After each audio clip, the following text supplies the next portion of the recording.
Fala galerinha, tudo beleza com vocês? Comigo tudo beleza.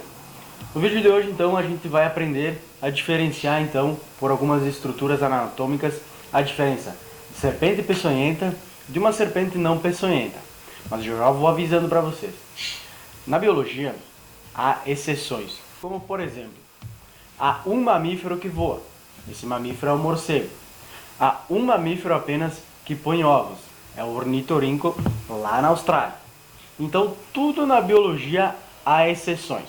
E nesse caso não é diferente.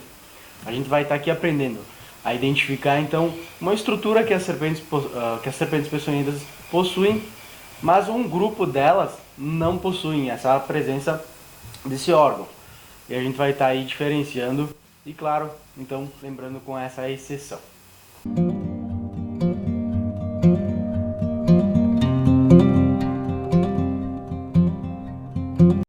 E no Brasil, existem aproximadamente 386 espécies de serpentes, mas só 60 delas são consideradas peçonhentas, são animais que causam acidente grave, que são de interesse médio. As demais serpentes, então, elas não causam acidente grave para nós, seres humanos. Bom, e dessas 60 espécies, elas são divididas em dois grandes grupos, duas famílias, a família Viperidae e a família Elapide. Da família Viperidae, nós temos as jararacas, as cascavéis e as surucucus. E da família Elapide, que é a mesma família das najas lá no exterior, nós temos as corais verdadeiras. Então, dividido em dois grandes grupos, duas famílias que são de interesse médico, que causam acidente grave. Então, qual é essa estrutura que eu falei no começo do vídeo? As serpentes da família Viperidae, elas apresentam a fosseta loreal, que é um órgão sensorial que detecta calor, a presença de calor. Então ela tem uma visão de calor, igual em alguns filmes e alguns desenhos que a gente vê. E elas têm uma diferenciação muito precisa de variação de calor. Então isso é muito bom para o animal, é uma adaptação e tanto para o animal então caçar suas presas. Já as Elapides não têm essa estrutura.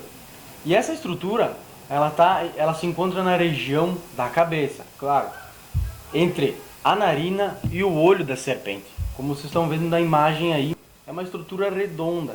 Então, é até maior inclusive do que a narina do bicho. Que no caso das serpentes, a narina só serve para respirar, não para sentir cheiro. Quem faz isso é a língua. E já então as corais verdadeiras não têm essa estrutura.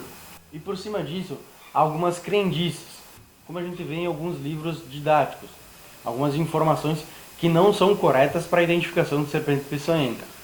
Por exemplo, toda serpente peçonhenta, nos livros, segundo alguns livros, quem tem cabeça triangular é considerado uma serpente peçonhenta, mas isso não é verdade. Por exemplo, as jiboias, inclusive outras da família da Boidae, que é a mesma família da jiboia, apresentam a cabeça triangular. Então, isso não é, então já é um mito.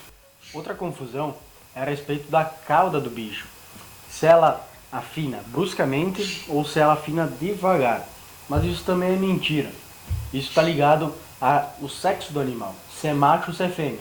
Por exemplo, o macho vai afinando bem lentamente, porque ali na cauda tem a presença do órgão reprodutor masculino. Então tem ali o hemipênis. As cobras têm dois pênis, por isso são chamadas de hemipênis, igual aos lagartos. Então ela precisa comportar aí o órgão sexual na cauda, por isso essa diferenciação. Outra coisa é a respeito do olho em fenda, mas isso também não é verdade. Isso está ligado a algumas coisas.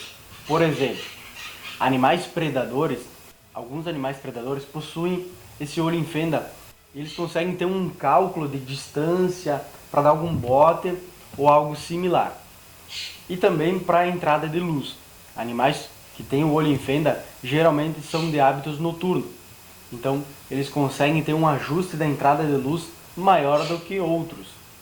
Por exemplo, o gato também tem olho em fenda e não é peçonhento. Quem nunca viu um gato também com a pupila dilatada e bem redonda?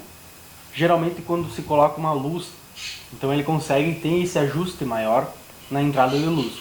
E claro, como eu falei antes, para calcular. Por exemplo, as cabras, ela tem a pupila diferente, mais lateralmente, porque elas precisam ter um campo de visão muito maior para ver se tem algum possível predador que esteja se aproximando. Então ela tem essa visão mais lateralizada, digamos assim. Então, lembrando da fosseta loreal, que é um órgão de calor que as jararacas, cascavéis e surucucus possuem, e já então as micruros, que são do gênero micruros, que são as corais verdadeiras, não possuem essa estrutura. E isso está até ligado no hábito do animal. Por exemplo, as corais verdadeiras, elas têm hábitos fossoriais. Elas vivem embaixo da serapilheira, embaixo do substrato. Por isso até ela não tem uma visão muito boa. Geralmente elas têm o olho bem pequenininho, porque elas não precisam muito desse sentido, por causa do ambiente então que elas vivem. E lembrando também, pessoal, não matem as serpentes. Elas são muito importantes para o ecossistema e elas são importantes também para a gente. Através do veneno das serpentes peçonhentas foi desenvolvido já colas cirúrgicas e também um remédio que chama captopril. Quem tem hipertensão já ouviu falar nesse remédio, então ele foi desenvolvido através do veneno então, de serpentes peçonhentas. E claro, o próprio veneno, se vocês levarem uma picada de uma serpente peçonhenta, vocês vão ter que tomar um soro antiofídico. Fídico vem de cobra. Então vocês vão ter que tomar um soro específico que justamente foi desenvolvido através de determinado grupo de serpentes.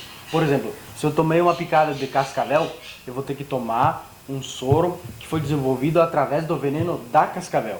Se eu tomei uma picada de uma jararaca, vai ter que ser outro soro antiofídico, antibotrópico, por exemplo. E cuidado, pessoal, para andar no campo, esses animais são bem adaptados no ambiente que eles estão. Então, no caso das cascavéis e jararacas, elas têm uma camuflagem muito boa, então é difícil a visualização delas. Às vezes a gente até passa por elas e nem vê, porque elas são bem camufladas.